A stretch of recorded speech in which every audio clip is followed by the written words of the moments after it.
ay umani ang iba't ibang leksyon kung saan maraming motorista at mga mambabatas ang nagbabala ng maaaring lumipat lang ang traffic sa mga alternatibong kalsada at magdulot ng mas mahabang pagkantala sa mga biyahe.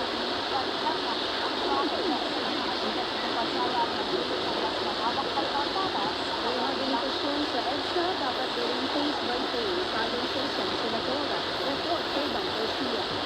Hinihintahan sa update o sa gobyerno na pag-aralan sa posibilidad na ipagawa ang rehabilitasyon sa EDSA ng paunti-unti o phase by phase. Negatibo ibinitiro na dapat gawing 24/7 ang trabaho upang mabilis ang konstruksyon at mapabilis ang abala sa publiko.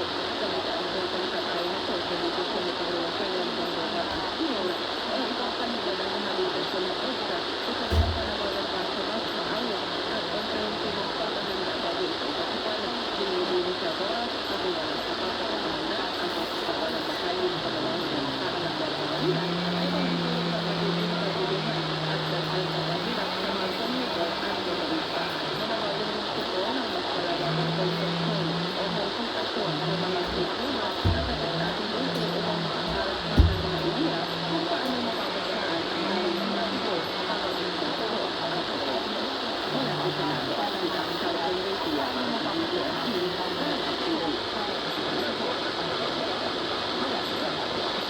Samantalang umapela si Transportation Secretary Jim Stevens sa mga motorista na makita sa implementasyon ng No Conduct Apprehension Policy o NCAP sa mga pangunahing lansangan sa Metro Manila. Sinabi ni Steven na bagaman maayos ang assessment sa naunang o unang linggo ng pagpapatupad ng NCAP, marami pa rin ang nanlalaya. Dahil dito nananawagan sa paligid sa publiko na sumunod sa polisiya habang sinisikap ng pamahalaan na mapabuti ang implementasyon ng NCAP. Una nang binalaan ng Metropolitan Manila Transit Authority ang mga motorista na mapapagkit ng mga plaka upang hindi makasensya sa ilalim ng NCAP at makatingin sa multa. Inilunsad ng Department of Health o DOH ang Patient Appointment System o PASCA upang gawing mas maginawa at mabilis ang pagpapaschedule ng medical check-up sa mga kagamutan. Ayon kay Health Secretary Ted Bosch sa pamamagitan ng bagong sistema, hindi masasayang ang pagbiyahe ng mga pasyente dahil matitiyak nila ang kanilang appointments bago pa mag-amalis ng kanilang bahay. Sa kasalukuyan, at DOH Hospital sa Maynila ang sakop ng PASCA, partikular ang CR Reyes Memorial Medical Center, San Blanco Hospital at Dr. Jose Cabellan Memorial Hospital. Ayon sa DOH, maaaring makakonsenso ng appointment sa loob lamang ng 2 hanggang 3 minuto gamit ang PASCA. Una ay bisitahin ng patient at appointment sa DOH.gov.ph. Kung pinagkina sa ayon sa paggamit ng patient appointment system ay hindi ang hospital at servisyon kailangan kung hindi ng petsa at oras ng inyong appointment, sagutin ang mga kailangan impormasyon at assisting sa evaluation nito at magtungo sa ospital at ipakita ang screenshot ng inyong appointment. Dahil nilang PHS na maiwasan ang mga pagpila at masiguro ang oras ng servisyo para sa mga pasyente. Alas sa pagpapatuloy sa ibang balita, pasok sa price guide ng Department of Trade and Industry para sa school year 2025-2026 ang presyo ng school supply sa Divisoria sa Manila.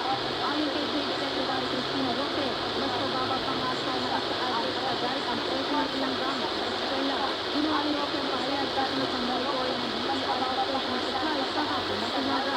Naniniwala ang nakalay sa weekend na hindi magtataas ng presyo ang mga vendor ng mga bibili sa kanila na mataas ngayon sa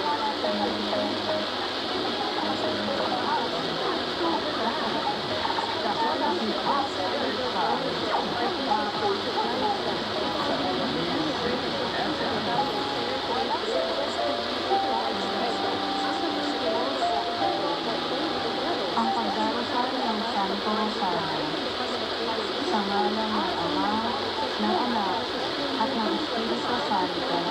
Amen. Sumasampalataya ako sa Diyos amang makapangyarihan sa lahat na naggawa ng langit at lupa. Sumasampalataya ako kay Jesucristo bilang isang anak ng Diyos, Panginoon natin lahat, nagkatawang tao, kalalang ng Espiritu Santo, itong nanganak ng Santa Mariang Virgen, pinagpakasak ni ayon sa Pilato, ipinako sa krus, namatay at iniligay. Nalaok sa kinaroroonan ng mga yumao, ng ikatlong araw na buhay na magmuli. Umakyat sa langit, narundok sa kanan ng Diyos Amang makapangyarihan sa lahat.